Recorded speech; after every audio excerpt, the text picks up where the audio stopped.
Welcome to the Hard Skills Show, where we discuss how to develop the nuanced hard skills, meaning the most challenging soft skills needed to make a real impact through your leadership. So, what are we talking about today? Well, when we want to make a greater impact in a new leadership role, we know that initial impressions go a long way. It's why so many books have been written on the subject of what to do in the first 90 days of a leadership role. Why is that time period so important? What do we need to know about the systems, the policies, the cultural mechanisms that could either help or hurt us as new leaders? That's what we'll be discussing in this episode. Welcome to season 5, where we'll be focusing on making a greater impact.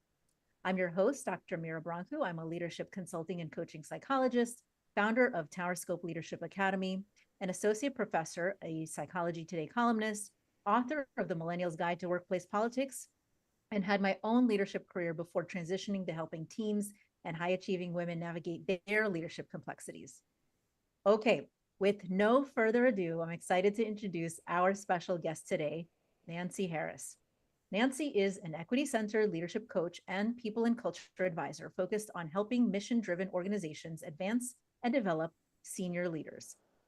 Nancy centers diversity, belonging, equity, and accessibility into everything she does. Nancy has over 25 years of global experience as an HR executive, coach, and management consultant. She's an expert in coaching and developing women and historically underrepresented leaders. She's also the host of the Intersection podcast, which I was fortunate enough to come on, I believe, last year. Yes. And she is also a facilitator and coach for numerous programs at Northwestern University, Kellogg School of Business. Welcome and great to have you on the show, Nancy. Thank you. I'm so glad to be here. I will forewarn you, as you know, I'm getting over COVID. I'm better, but I may need to take a sip here and there and, put myself on mute to clear my throat. But I'm happy to be Excellent. here. All right. Well, then you know what? I'm going to welcome you in and join you. I have my drink right here. So when you take a sip, I can take a sip. We'll make it all cool. All right. Awesome.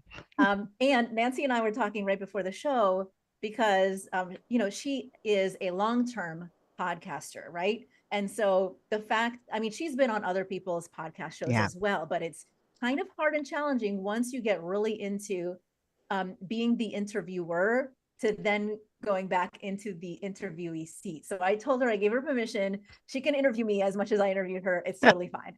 Thank you. I appreciate it. I was like, oh, I'm like a little bit nervous. I haven't sat on this side of the podcast table before. Totally. Well, we're going to have a great time because I know Yeah. that because every time I have discussions with Nancy, it gets really deep, meaningful, um, just lovely conversation. So I know today is just going to be like another conversation between she and You're right. You're I. absolutely right. Right. Okay. So Nancy, you do a lot of things for leaders. You work with them both on their own individual development as well as their goals for organizations. But one of the things that sort of piqued my interest about where you're leaning into, what you're focusing on, which I think is so interesting, is this first 90 days in a leader's new position.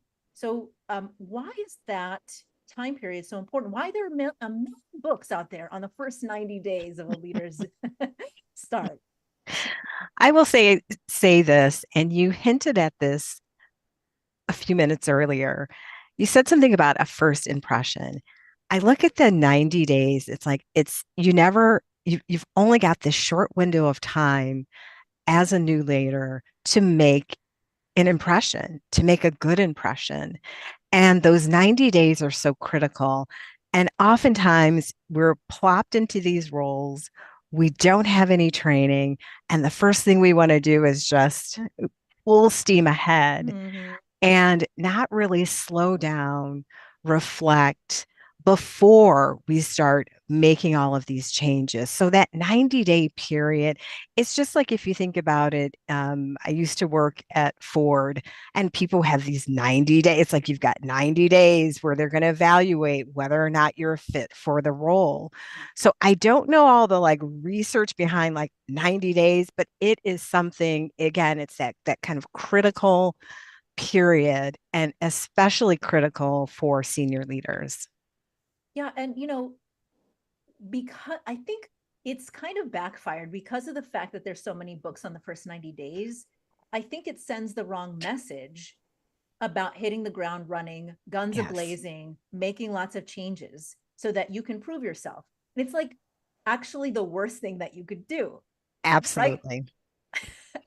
And I can't tell you how many times I end up coming into an organization um and they're not cohesive, things have fallen apart in the first year of a new leader's onboarding, they're not communicating well, and I'm listening, I'm gathering information, we're working our way backward, and it all comes down to this leader came in guns a blazing in the first 90 days, made all of these changes mainly because their supervisor or their board said, we want to see all these changes, we want you to fix everything. And instead of taking some time to understand it for themselves, they said, yes, I will fix this for you. I will go in there. And it just backfires. Yeah, yeah. It goes back into like our broader kind of systems and the way we have historically operated our organizations. It's like run, run, fast, fast, do it as quick as you can. Mm. And I'm a big proponent, and I've told people that anyone that's worked with me and coach that I've coached, I always say slow down, right? And I've had people push back on that, but once they understand what that means, then it's kind of like the light bulb goes on. It doesn't mean that you're slow. It just means that you're slowing down, you're being more intentional. Yeah. Reflective, Yeah. thoughtful, right? So, Nancy, I could maybe take some guesses, but I would like to hear from you out of all of the different ways that you have helped leaders. Um, how did you come to being interested in this particular focus out of, I mean, you focus in a number of different directions, but this is one of them. And how did you come to that? It's funny, as I look back, probably it was about 10 years ago, probably a little over 10 years ago, where I really started to pay attention to this. And I'd been in HR for a number of years. I've worked with hundreds of leaders. I've seen people get promoted and I've seen people fail. I've seen myself get promoted to roles and not necessarily, and really, really, if I had to be completely transparent, not not live up to what I would have expected as a leader. And so I just started contemplating, I just started thinking, I was like, why is that? Right? Why is it that, folks are really capable in their role? They can be really a really good HR person, a really good marketer, a really good finance person. And then when we move them into manager roles, senior manager roles, they're really, really struggling. And so it just really was a question for me. It was almost like this hypothesis, like, why is this? What is going on? Because we've got highly capable people. And it's so interesting. I've seen statistics that range across the board, anywhere from like 50% to 70% of leaders will fail within the first 18 months. Oh, wow. It's staggering. It's absolutely 50 to staggering. 70%. Yeah, Wow. yeah, yeah. What contributes to that? One thing that contributes to that is there's no training. I also found another Mm. statistic. 50% of companies say that there is no preparation for leaders as they step into these roles. And that was an old stat. That was from like 2010. I don't think it's any different because as I'm working with people today, as I'm coaching leaders, I can tell you that very rarely have I talked to someone that says, yes, there was some type of preparation, leadership preparation, coaching preparation before stepping into their role. Yeah, I mean, you think about how many leaders come into their roles, right? They have demonstrated that in addition to their technical expertise, which they excel at, they might demonstrate they're good team leaders or work well with people, right? And so they're They're likable, they're engaged, they're excited about new opportunities. They might, volunteer for but none of those are like leadership competencies. They're Yeah. like, they show initiative, they show interest, and they show like you have people skills, which are Hmm. all good, important, foundational. But there's so much more you need to know at that next level, right? Yeah. Yeah. I want to say something else, which I don't think people talk about enough when you say, why do people fail in those roles? I've talked to so many people that said, I really don't want to be a people leader. This was the only career path that I thought was available to me in order to advance in an organization. And so I think that that's also something that's so critical before we're advancing people to these roles. Are we having the conversations? Like, is this what you want to do? And I think Absolutely. oftentimes that conversation doesn't happen. Absolutely. Well, and I think that some of that just comes from the fact that there aren't other career paths available to Yeah. grow and advance. There are plenty of people who love the technical work that they do, and they want to go deeper and broader and farther with it. And that would feel like advancement for them. Yes. And yet there isn't like a promotional equivalent to that. Yeah. Yeah. I worked in a pharmaceutical company years ago.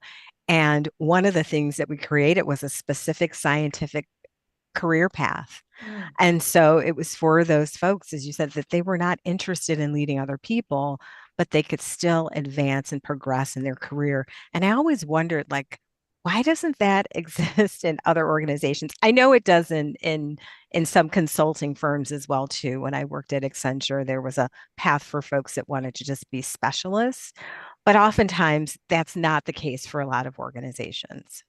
yeah, absolutely. I actually did some work last year for a local group within the Environmental Protection Agency, and they did eventually create that because, I mean, all they have is technical experts who Right. love their work, and there's a reason they're there, right? And not everybody wants to be a people leader within an organization that specifically focuses on their scientific knowledge to advance the field and the world and society as a whole. And so I thought that made perfect sense, and I'm glad that they did that within their Yeah. own organization. Yeah. Absolutely. Yeah. Now I'm really curious, how did you start thinking through melding your interests and your lens of a diversity, equity, and inclusion with this um, first 90 days, right? Like, um, what do we need to be thinking about with this perspective? Why is it so important? We are going to be reaching an ad break in a minute, so let's get a little Okay. bit started, and then we're going to go. Actually, you know what? I'm going to go right into the ad break because I want to hear this fully. I don't Okay. want to get just a little bit. I want like the whole thing. That sounds great. Okay. So, everybody, you are reaching the ad break with us. You're listening to The Hard Skills with me, Dr. Mira Brancu, and our guest today, Nancy Harris. We air on Tuesdays at 5 p.m. Eastern. If you would like to join us online right now and ask us questions in real time, we will answer in real time. You can find us on LinkedIn or YouTube at talkradio.nyc, and we'll be right back with our guests in just a moment. Are you a conscious co creator? Are you on a quest to raise your vibration and your consciousness? I'm Sam Leibowitz, your conscious consultant, and on my show, The Conscious Consultant Hour Awakening Humanity, we will touch upon all these topics and more. Listen live at our new time on Thursdays at 12 noon Eastern Time. That's The Conscious Consultant Hour Awakening Humanity, Thursdays 12 noon on talkradio.nyc. Are you a high achieving, growth oriented leader? Are you interested in developing your authentic leadership while creating a healthy, inclusive workplace? Hi, I'm Dr. Mira Brancu, host of The Hard Skills on talkradio.nyc at 5 p.m. Eastern on Tuesdays, where we discuss how leaders develop the hard skills needed to make a greater impact. We interview experts, have live coaching, and tackle these challenges. Listen to The Hard Skills on Tuesday at 5 p.m. Eastern on talkradio.nyc. Are you a business owner? Do you want to be a business owner? Do you work with business owners? Hi, I'm Stephen Fry, your small and medium-sized business or SMB guy, and I'm the host of the new show, Always Friday. While I love to have fun on my show, we take those Friday feelings of freedom and clarity to discuss popular topics on the minds of SMBs today. Please join me and my various special guests on Friday at 11 a.m. on talkradio.nyc. You're listening to Talk Radio NYC. Uplift, educate, empower.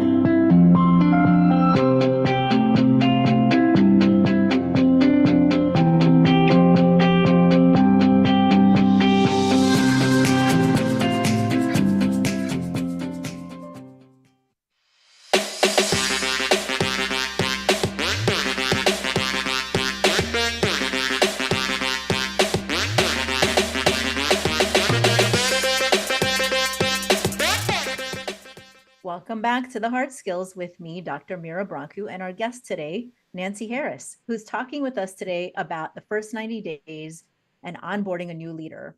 And where we left off is how you integrated your diversity, equity, and inclusion lens into this. I think that's very unique and a lot more nuanced than we see usually when it comes to onboarding. And I have my own thoughts about it too, and in terms of accessibility. But I'd love to hear kind of like, how do you see the big picture putting it all together? Yeah. So several years ago, I had the opportunity to coach, I believe, Mira, was probably about 4 or 5 senior level African American women who had recently been promoted to either a VP role or a CEO or president role. And the first thing that I noticed is that when the organizations called me, they were calling because there was a deficit. There was something wrong that the person or the individual needed to get coached on. So I thought, that's interesting, right? Kind of put a Yeah. little bit of a pin in that. And so as I went through and I was coaching these really amazing, powerful, bright women, I noticed something in myself as a coach. It was a revelation that I had for myself, is that I went in with that same lens of, okay, let's try to quote unquote fix what's wrong. And at the end of one of the coaching engagements that I had, this light bulb went off. And I will say it didn't necessarily feel good, but it was a good revelation for me to have. And I remember telling my client, I said, I don't think I fully served you as a coach because you were in this role, again, new leader, put into this role. And I was coaching you on the deficit, on a deficit. I'm putting this in quotes. And I didn't take the time to look at what are the things around you, either the policies, the systems, the way your manager may have helped or hindered you in terms of their approach to leading you, particularly in this case as a Black woman. And that's where the kind of light bulb started to go off for me. And I was like, I can't, or I'm choosing not to approach coaching in this way anymore for anyone because this is also something else that a couple of the leaders said. They said that they had had coaches before, and it was almost like if they said something about this is how I'm being treated as a woman, or this is how I'm being treated as a Black woman, it was like, well, just, toxic positivity yourself out of it, or you yourself can change it. And so I'm a big believer in, yes, we have our individual accountability and ways in which we need to approach things, but we cannot ignore the systems, the policies, all of that that's surrounding us. So that was really where all of this started to come together for me. Oh my God. 100%, 100,000%. I came to that same realization when I had a leader, women identifying in, promoted into a role where they wanted her to fix a a completely untenable situation. And she was such a high achiever. And I mean, personally, in her personal life, as much as in her professional life, such a superstar. And she just kept working it and digging in, and all her, energy and all the things. And she came to me saying, I want to be a more effective leader. But that was like a surface level solution. And she kept saying, I'm not a quitter. I refuse to quit. I am not a failure. I refuse to fail at this. And we really had to re-examine what quitting means, what failure means, and whether the system was actually ever set up for her success, and helping her understand that you don't work in a vacuum. There is a system around you that is set up either well to help you succeed or not well. And that onboarding process is part of that. Mm-hmm. Right. So I would love to hear more now from you. Like, what change? How did you now start shifting how you either coach directly or even consult to organizations with this new framework in mind?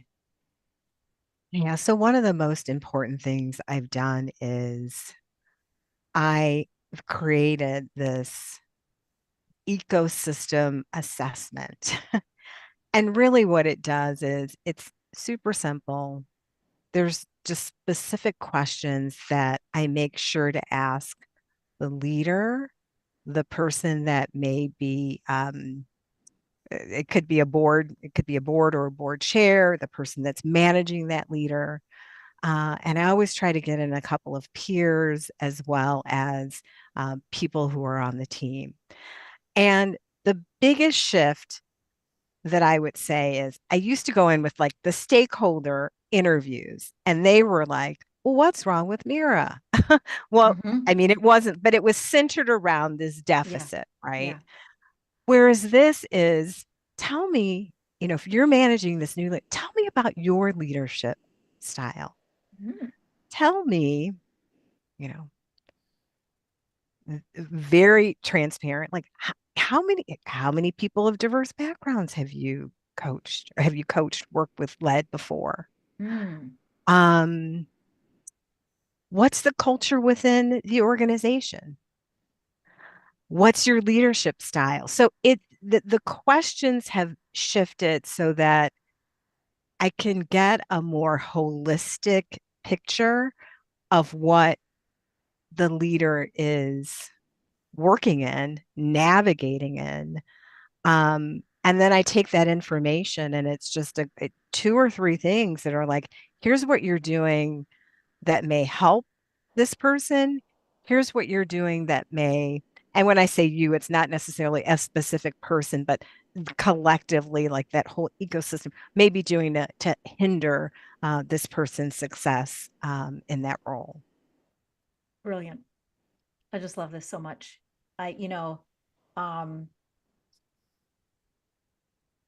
We have gone for so long focusing on leadership development, focused on the single hero model. There's one leader.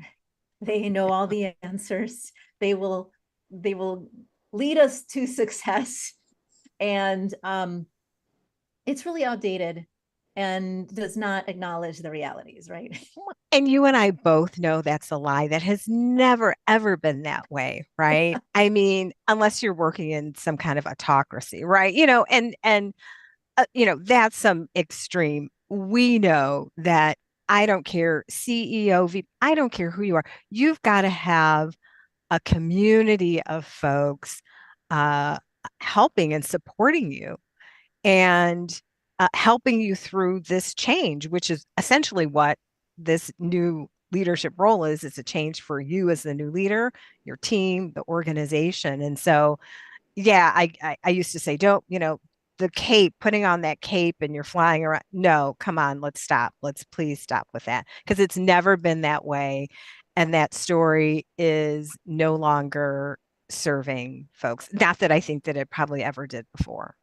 Yeah. Well, it serves, functional narcissists, but Right.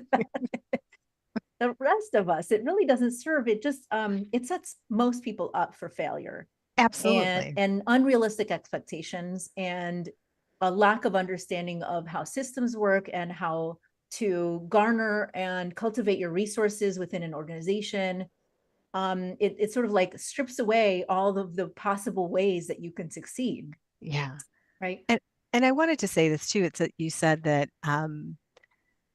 this piece around failure, right? It sets them up for failure. It's like it also sets people up for burnout, for breakdown, for taking all of this on, or shaping themselves to be, what they think a leader should be, with the cape coming in. And all of that is detrimental as well too, right?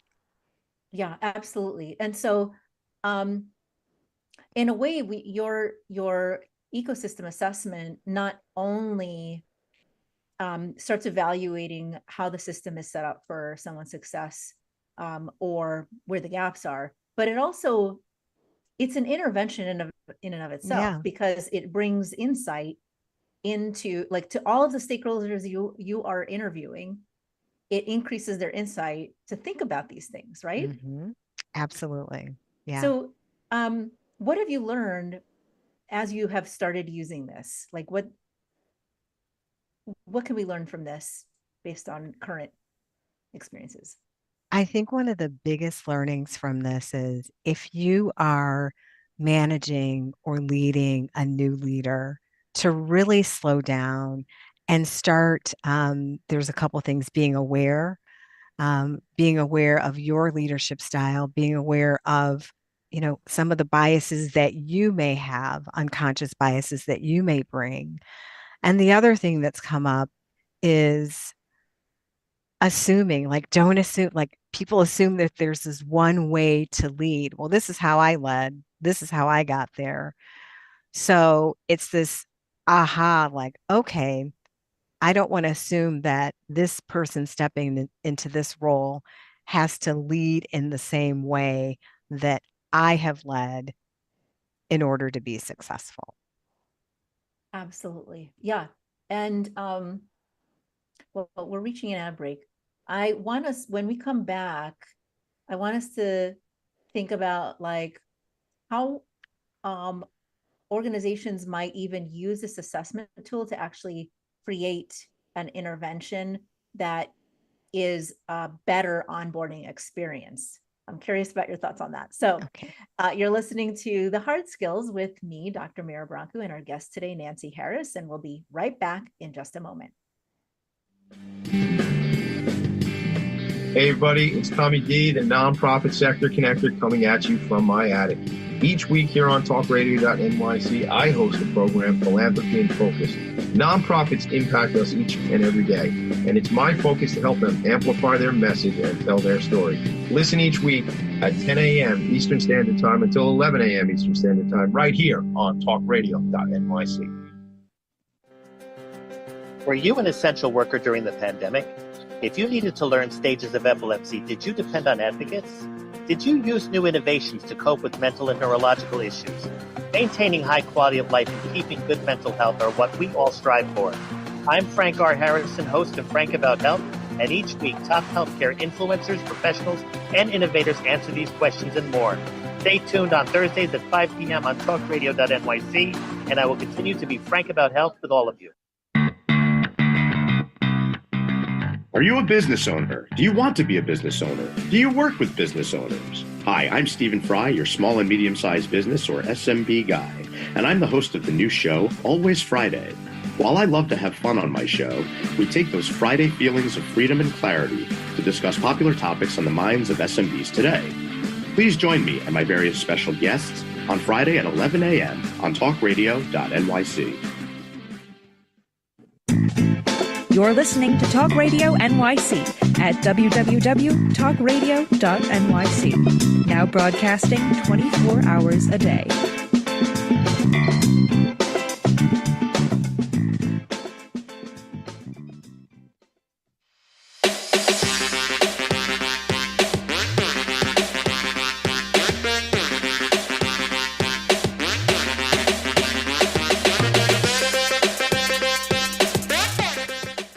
Welcome back to The Hard Skills with me, Dr. Mira Brancu, and our guest, Nancy Harris. So, Nancy, let's talk a little bit about how your ecosystem assessment is placed in kind of like a bigger framework as you're thinking about the onboarding process for new leaders and creating the sort of like the right intervention for new leaders. Yeah. I want to just make a slight correction. I really try to move away from onboarding and think of it as a transition plan. And I had read this years ago in I believe it was a Harvard Business Review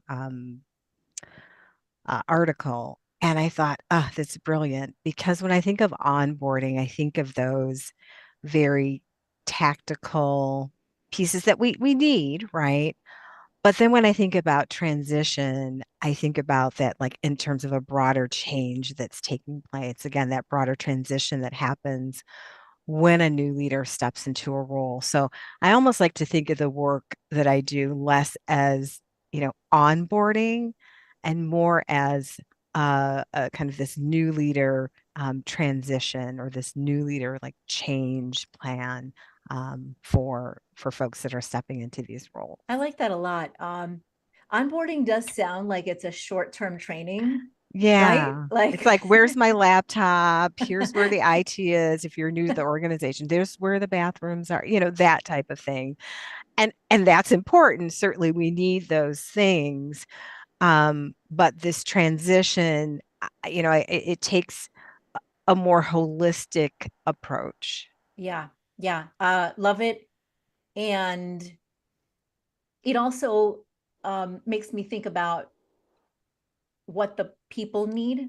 Like onboarding doesn't make you think about that, right? Like Right. even the term makes you think you're doing something to help one person, Right, for a short period of time with a checklist. That's what you right, think of, right? right. And transition plan is the way that you describe it involves not only helping the person in their experience of the transition into the role, but also involves the community within the organization that is going to support that person, right? Exactly. Yeah, Exactly. love it. Yeah. Mhm. Yes. Okay. So I'm going to try to switch my mind from the word onboarding to transition plan because I really like that. Correct me if I get it wrong. And so as we're thinking about using your ecosystem assessment within the broader transition plan for new leaders, where is it in the process, and what's kind of like your overarching framework for what leaders and their organization need to be thinking about? Yeah. So I like to bring it in at the start.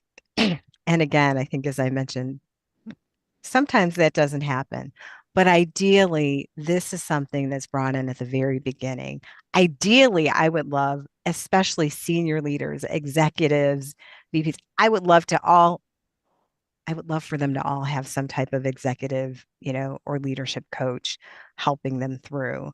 But, in the absence of that, like this ecosystem assessment, again, it's brought in at the very beginning when I'm working with that leader within the first 90 days, really within the first 30 days, to really help the person, again, get this broader perspective about what's helping or what's hindering for themselves individually. And again, also for the people that are supporting and working with that individual as well, too. Yeah. And so let's say you get this assessment and you start getting like warning flags, red flags. I'm sure you've been in that position. That's why I was nodding my head. um, how do you go about starting to address those red flags? Yeah. Well, one of the things that it's hard to uh, fight with a lot of times is data, right?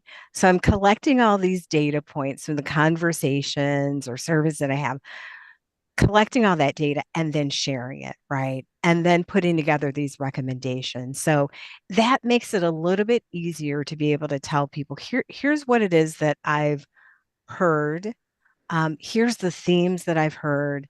And here are some of the recommendations that I'm pulling forward. It's no different than when people do broader culture assessments, or if you've ever done, stakeholder interviews or anything like that. It's the data, and it makes it so much easier to be able to share what it is that I'm seeing. Yeah, that makes sense. So when now we're thinking about making a greater impact as leaders, which is the focus of the season, Right. what do we need to be thinking about as new leaders to create the kind of environment that supports instead of harms? And how how does the sort of information from the assessment um, convey some part of that in order to make that greater impact? Yeah. I think if you're a new leader looking at, what's the type of impact that you want to make, I think it goes back to what we were talking about a little bit earlier. And that is, before you start doing anything, just to kind of slow down, reflect on, and think about, what's the vision that you have for yourself as a leader? What's the vision that you have for your team? And if it's broader than that, what vision do you have for your organization? So I think oftentimes you said you talk about making that impact.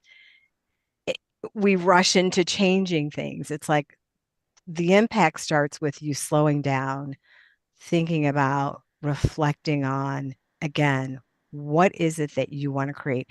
Why is that important? I think that's the other piece of it. Why is that important? So before you start going off and doing anything, Mm-hmm. just reflect a bit. I think when I've worked with leaders and they can do that, that's where I see some of the biggest impact that they can make, again, on their own transition into that role, and then also into those in which they're working with. The second thing I wanted to say is that feedback or that data point from the ecosystem assessment, I mean, you can use that to make changes and or pivots to what it is that you may have been thinking about doing or not doing. um, it just provides that level of insight that you may not have normally had you just kind of gone in, as you said, like we're blazing ahead without reflecting, slowing down, and taking some of that information and insights into consideration. That's where I can see some of the really big impact coming in. Yeah, yeah. It's reminding me of, I was on this panel interview panel where they were looking for a director of a center, which is like a really important position.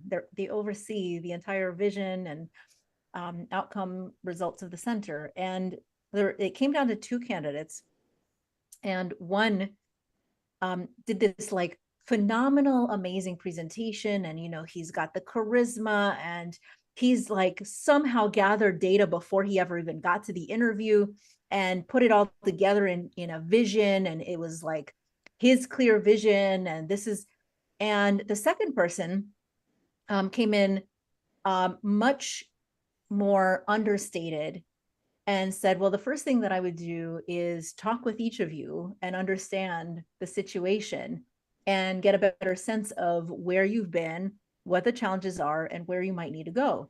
Now, even though she was not as sort of like um, charismatic and she didn't have a clear vision, everyone was turned off by the first person because they're like, he doesn't even know anything about us. And all of a sudden he's already wanting to change us. He's just in the interview and already talking this way. To him, he probably wanted to come off as strong, clear, having a vision. And that is the message that a lot of people get. But, she was more appealing because even though she didn't have that level of sort of clarity, she had what you're talking about, which is intentionality, thoughtfulness, slowing down, a process to get there together. Yeah. Yeah. I'm glad to see that they were. I know. Because sometimes that's very charismatic Yeah. and don't get me started, executive presence, Yes. that can sway a lot of people. And one of the things I learned, a lot of things when I worked in consulting, but one, it was like one of the first things that you did as part of the process was like you assess, right? You go in, you ask the questions, you don't, make these assumptions before you've actually gathered some data. Like you said, you've talked to people, you've assessed, and then you can say, oh, here's what it is that I see. Mhm. So yeah, I'm Yeah. glad to hear that because that Yeah. oftentimes is the charisma can overtake. Yeah. And it almost did, in the conversations, people were sort of like weighing pros and cons of, not having that presence. Yeah. But ultimately it does come down to what people need, and you have to spend some time to assess it. Yeah. And what I continue to pull from our conversation is this systems level thinking that you approach the entire way that you support leaders in their transition planning, right? Yeah. And the organization with the transit and helping them understand there is a system, there's an ecosystem. And it just makes me think about how more common it is to do a 360, which is just about the individual leader, and then to do a leadership assessment about the individual leader. And, like with none of what you're talking about, which is the ecosystem. Yeah. Yeah. And the other, I'm just going to say my big challenge that I have around, 360 assessments. It's like the folks that are giving the input, I'm not saying that there isn't value to it, but how aware are they of their biases? How aware are they of all the, and so it's, I always tell the people, a lot of the folks that I'm working with, I'm like, take it, but take it with a grain of salt. So yeah, I'm a big proponent again and kind of looking at this broader picture and not just singularly focusing on. Yeah. I mean, every time I do a 360 debrief with a leader, I'm like, let's skip to the bottom. Tell me your relationships with every person that you invited to do this 360. Exactly. And tell me about like their perspective and what's important to them. And how does that compare with what's important to you and others? Mm-hmm. Yeah. And then the power dynamics, right? It's like you've got people who are, So you and I could probably go do a whole nother session on 360. And that's right. Change there. The output is only as good as the input. Yes, exactly. All right. So we are reaching another ad break. You're listening to The Hard Skills with me and Nancy Harris, and we'll be right back in just a moment. Are you a high-achieving, growth-oriented leader? Are you interested in developing your authentic leadership while creating a healthy, inclusive workplace? Hi, I'm Dr. Mira Brancu, host of The Hard Skills on talkradio.nyc at 5 p.m. Eastern on Tuesdays, where we discuss how leaders develop the hard skills needed to make a greater impact.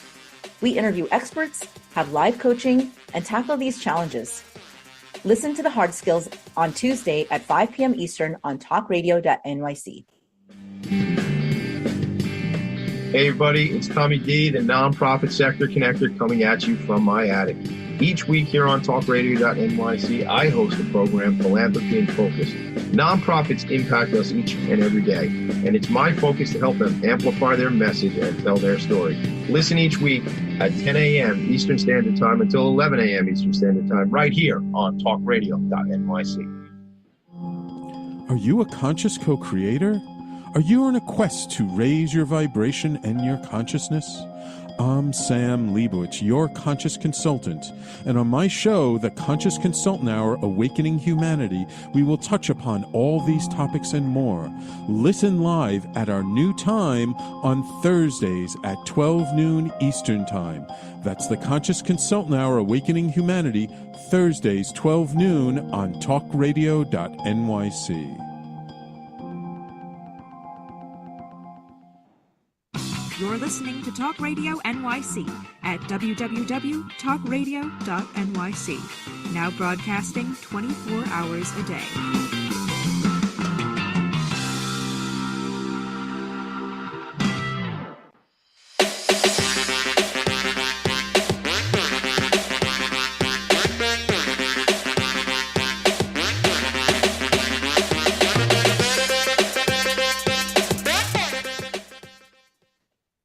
Welcome back to the Hard Skills with me, Dr. Mira Bronco, and our guest today, Nancy Harris. Now, we have been talking a lot about your ecosystem assessment because I'm obsessed with it, but you also have a new leader framework.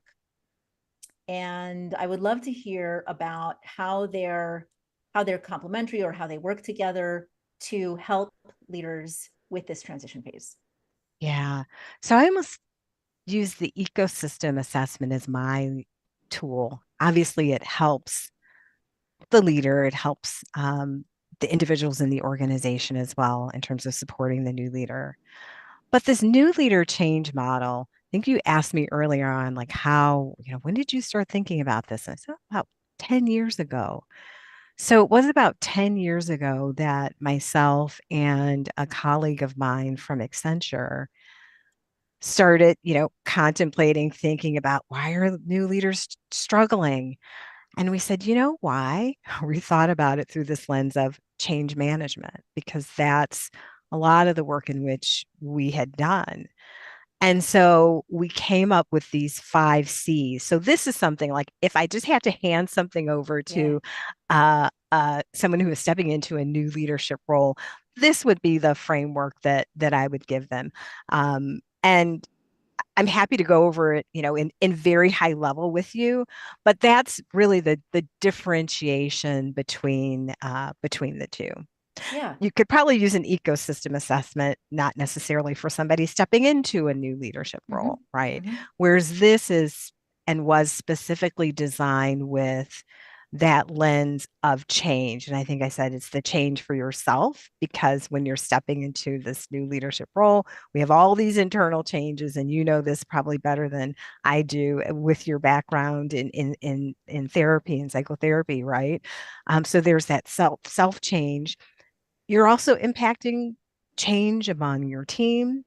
And if you are in a more senior role, the broader organization as well too. So it's all these different pieces that you touch on. And again, I think it's when we talked about transformation. So I was like, oh, it's not onboarding. It's like it's transformation and it's change. And so we looked at it through that lens. Well, so what are the 5 C's? Yeah. So one of the C's is context. And so again, oftentimes we step into these new roles, paying attention to the environment, not just internally, but also externally paying attention to what's going on. So that context, you and I both know anybody leading now, and I would say, leadership has always been difficult, but gosh, from the pandemic to now, I mean, all the things that are coming at leaders, you've got to pay attention to that context in terms of what's going on inside, and also particularly this one is like outside of your organization. The other C is culture, right? You may think you know the culture if you've been in an organization. I was coaching a a leader who had been in the her organization for 17 years.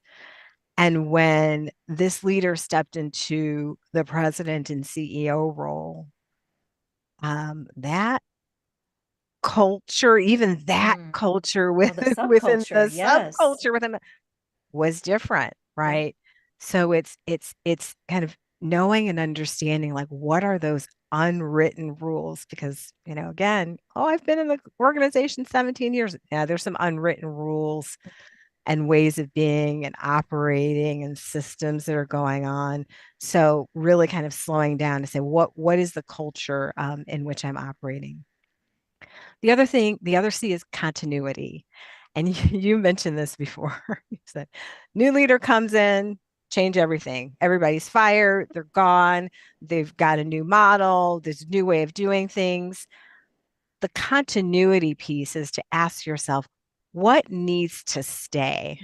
Like, not what needs to go, right? Those are usually the first things that we can point out.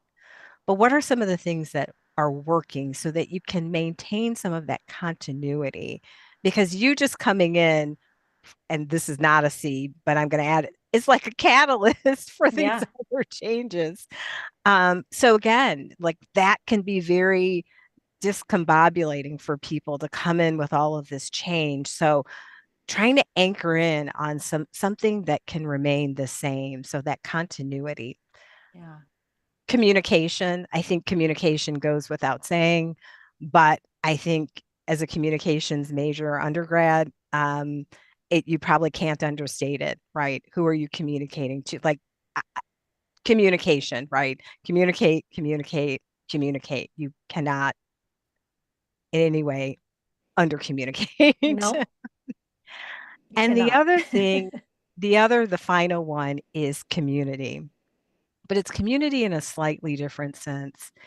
It's community in terms of your own support team. What's the community that you need to build around you as a new leader?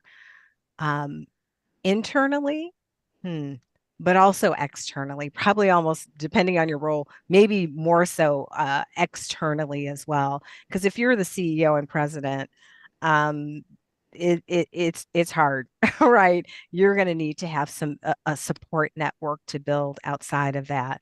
So that final one is the community, and I think I don't want to say one is more important than the other, but those roles are lonely. I would say it's lonely at the top. And if you don't have a support network or community, it's extremely difficult.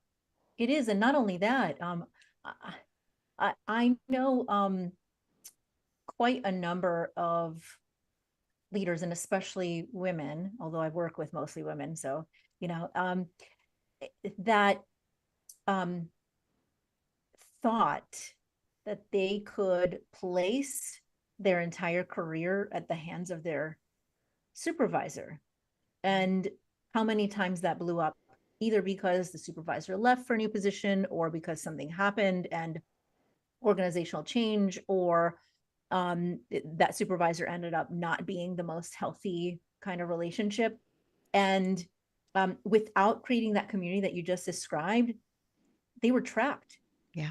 There was no other way out. And it broke my heart, because by then it takes so much more to develop that community that late in their career experience. So I completely agree. All of these, honestly, are spot on. Please tell me you either wrote a book, you're writing a book on this, you're planning to write a book on this. Please, Nancy. Gosh, you're putting me on the spot. I wasn't thinking of writing a book about it, but I don't know, maybe.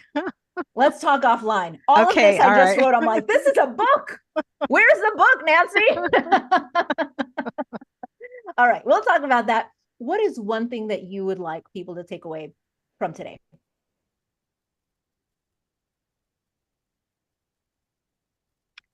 You don't have to do it alone. That's good. Find, again, whether it's a community of peers.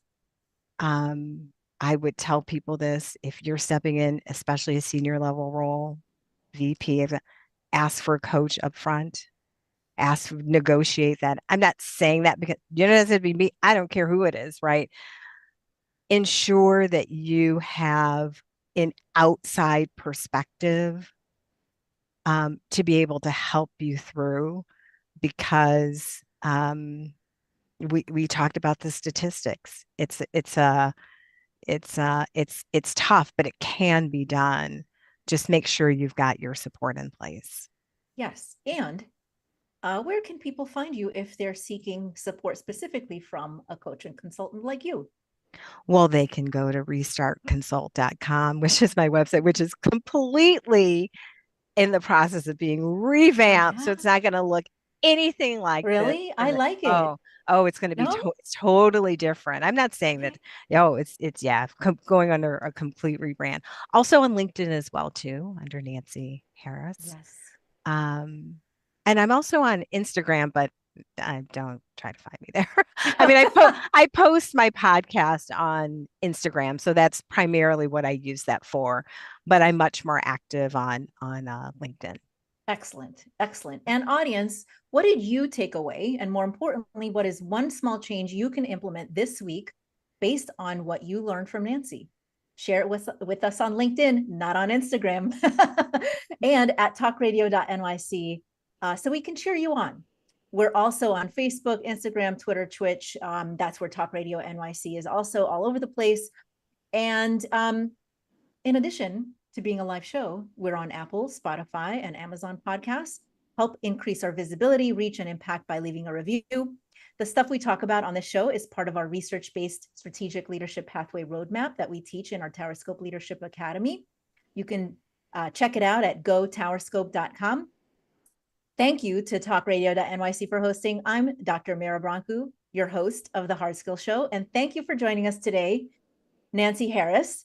And have a great rest of your day wherever you're tuning in from, everybody. Bye. Thank you.